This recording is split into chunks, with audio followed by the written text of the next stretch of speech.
செம்மரக்கட்டை வெட்ட போயிட்டோம்னு சுட்டு போட்டார் சந்திரபாபு நாயுடு. 20 பேர் தமிழன். அவனுக்கு வாரிசு இல்லை, அவனுக்கு சந்ததி இல்லை, அவனுக்கு குடும்பம் இல்லை. எதுக்கு போனா?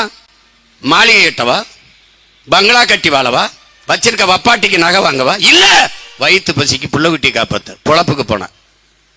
அவன் செம்மரக்கட்டை வெட்டும்போது ஒரு பார்த்தாரா? இல்ல, சுட்டான் போட்டான். கண்டிச்சது உண்டா? சந்திரபாபு நாயுடு எழுத்து பேசிக்கல, அவர்கிட்ட பேசி என் குடும்பத்துக்கு நிவாரணம் கொடு, நானும் கொடுக்குறேன். 20 லட்சம் கொடுத்தியா, 10 லட்சம் கொடுத்தியா, 1 லட்சம் கொடுத்தியா? ஒன்றும் இல்லை, ஒண்ணும் இல்ல. தூத்துக்குடியில செத்து போனா 37 பேர் இந்த வெள்ளத்துல. இப்போ இப்போ இப்போ எத்தனை ரூபா கொடுத்த? 100 ஆடு வச்சு மேய்ச்சிக்கிட்டு என் சித்தப்பேன். 100 ஆடும் போயிடுச்சு வெள்ளத்துல. பல மாடுகள், 100 மாடுகள் போயிடுச்சு. பல ஆயிரக்கணக்கான ஏக்கர் வாழை சாஞ்சிருச்சு, தென்னை சாஞ்சிருச்சு, கரும்பு அழிஞ்சிருச்சு. அவனுக்கு என்ன கொடுத்தீங்க? சாராயம் குடிச்சு செத்தவனுக்கு நீ 10 லட்சம் கொடுத்து சரித்திரம் மாதிரி ஒரு நிகழ்ச்சியா காட்டுறீதுன்னு சரித்திர புகழ் வருது.